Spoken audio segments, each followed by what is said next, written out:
Sir Harold. JB Taron guys. JB Taron guys! Coder. Ay, Coder. The legendary Taron. Time-lapse guys, time-lapse. So guys, ang bobohatin daw ako ni JB Taron guys. Kasi ang ganda ng PC niya guys. Specs reveal guys. Specs reveal. Ito pa yung specs niya guys. Ryzen 5 and RTX 20. Guys. Ito naman yung laptop ko guys. Ay pinakabulok guys. Pang kaya niya ang GTA 6 yan guys. Yung ano yan guys. Beta pa lang kaya na. Oo. Hindi na naglalag.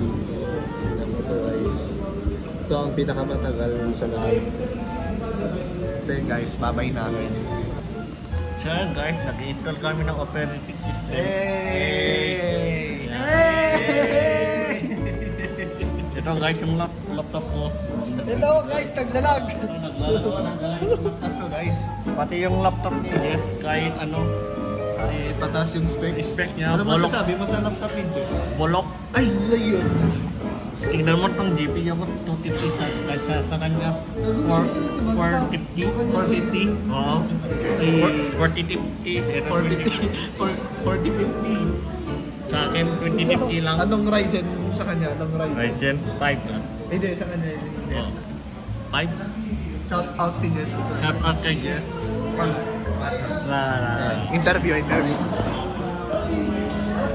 Jess, sabi ni JB Taron, bulok daw yung laptop mo. Hindi daw, naglalag daw yung ano mo, Oracle, ano mo. Ano masasabi mo doon?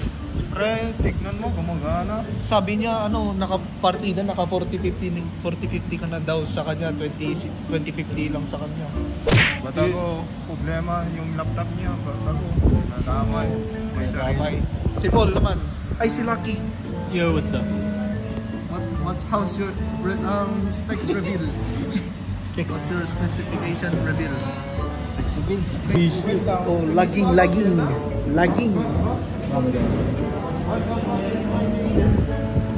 Ito naman si Paul guys. Stress na guys. Tingnan nyo may madami ng uban guys. Mas madami pa siya kesa sa akin guys. Aray ko, nananakit si Paul guys.